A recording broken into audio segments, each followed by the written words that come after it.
हा common cobra आहे. बोला ना. कॉमन कोबरा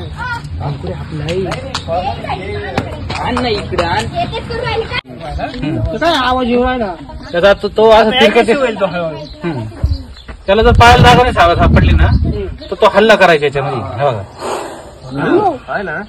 हे बघा, जे समोर हलतं ना त्या हलत्या वस्तूकडे लक्ष राहतं. आणि आता हा जो पाय आहे मी हा इकडे नाही आला त्याच्यावरच लक्ष म्हणजे जे हलतंय ना त्याच्याकडे लक्ष राहतं त्याचं. आता बघा तिरकी नजर आहे त्याची म्हणजे त्याचं न कळत तिकडच लक्ष आहे. कोणता आहे हा कॉमन कोबरा. असं दाखवू राहिला मी लय मोठा आहे तुम्ही माझ्या जवळ येऊ नका. तुमच्या जीवाला माझ्यापासून धोका आहे. आता घर म्हटल्यानंतर ते घराच्या आसपास येतच कारण की उंदर घराच्या आसपासलाच त्याच्या खाली.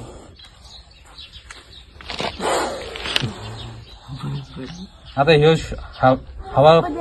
हवेचा श्वास घेतो आणि फुसकरा मारतो. आता विषारीच आहे पण असं कोणती कधी गरपानात हातात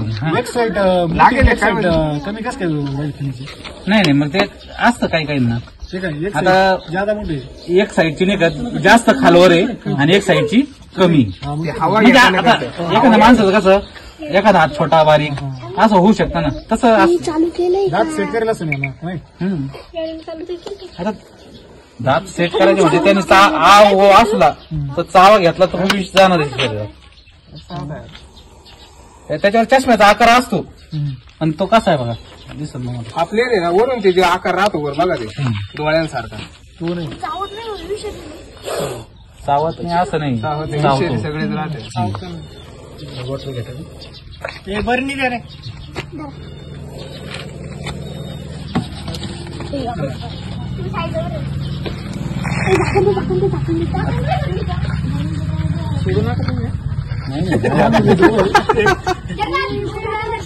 तुम्ही पण जास्त जवळ घेऊ नका.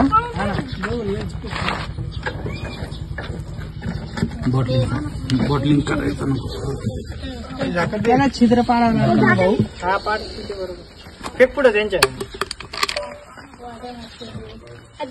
हा चावला ना तर जीव जाईन बाबू.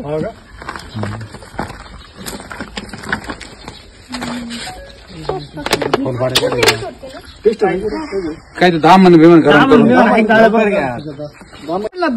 मारायची काही गरज नाही. आणि नाग जर आपण नागाच्या जवळ गेलो ना तर नाग आहे ना चेतावणी द्यायचं काम करतं. फणा काढितं फुसकाराचा आवाज काय करीत आणि नाही का माझ्यापासून लांब जा याची चेतावणी देतच. त्याला काय करणार तुम्ही आता हे जंगलात सोडत यायचं आणि आपल्या इकडे आता जंगल तर राहिले नाही. एवढ्या लवकर नाही. ते काय होतं आपण जर टोकदार वस्तू नाही होल पाडला ना तर ते दात्र्या हातमध्ये राहत्या आणि तो त्याच्यामध्ये फिरत राहतो ना तर ते फिरता त्याला कट वाजते. मग त्याला त्रास होण्यापेक्षा जर गरम करून जर होल पाडलं ना तर आतमध्ये दात्र्याने तयार होतं. टोकरीमध्ये आपण असाल तिथं विटात धरला तो जागा जड होता मोठा होता. रात्री धरला होता. तुम्ही याच्या अगोदर धरलेला आहे तुम्हाला आठवतं का? लोणीत आलो तुम्हाला घ्यायला. इथं रुई होती रुईच्या खोडात घुसलेला होता. पाणी घालून बाहेर काढलेला आपण. त्याला वर्ष झाली.